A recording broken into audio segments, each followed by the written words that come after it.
ओम शांति।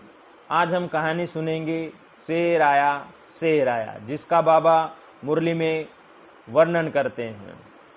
एक गांव में एक गरीब व्यक्ति था जिसको एक लड़का था। गांव के समीप ही एक जंगल था जिसमें से लकड़ी काटकर वह बेचता था। उसी से उसके परिवार का और उसका गुजर बसर चलता था। लड़का भी प्रतिदिन अपने पिता के साथ जंगल में जाता था। गांव के अन्य लोग भी जंगल में लकड़ी काटने आते थे। एक दिन लकड़ी काटते समय लड़के को कुछ मजाक करने की सूझी। उसने अचानक शेर शेर कह ऊंचे स्वर में आवाज लगाना शुरू कर दिया। उसकी आवाज सुनकर सभी लकड़हारे घबरा गए और उस लड़के के पास इकट्ठे हो गए। लड़के ने सबको घबराया हुआ देखकर पहले तो खूब मजा लिया और फिर हंसते हुए कहा कि मैंने तो मजाक किया था। यह सुन सभी पुनः अपने अपने काम में लग गए। दूसरे दिन लड़के ने फिर शरारत की और जोर से शेर आया कहकर आवाज लगाई।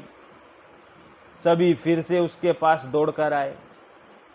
देखा तो आज भी लड़के ने मजाक ही किया था। तीसरे दिन सचमुच एक बड़ा शेर बकरियों के झुंड के लालच में आ गया। सच्चे शेर को देखकर लड़के के तो होश ही उड़ गए।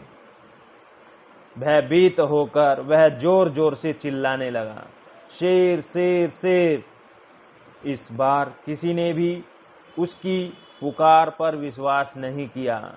सभी ने समझा कि लड़का अभी भी मजाक ही कर रहा होगा और कोई भी उसकी मदद के लिए नहीं आया।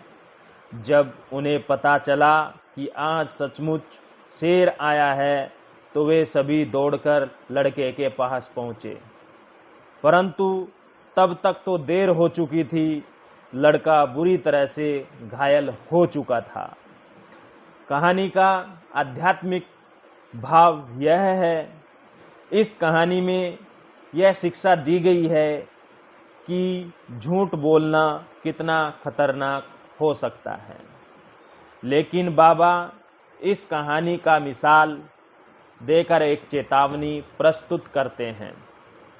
बाबा के बच्चे दुनिया वालों को बार बार यह चेतावनी देते हैं कि अब विनाश हुआ कि हुआ, परंतु कितने ही समय से विनाश की बात सुनते आ रहे हैं, लेकिन विनाश तो होता ही नहीं है।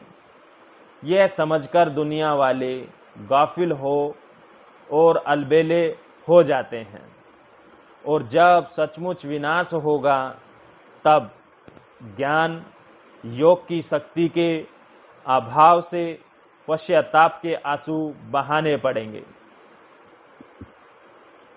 जानते हुए भी हम कुछ नहीं कर सके, इस बात का गम होगा। अच्छा, ओम शांति।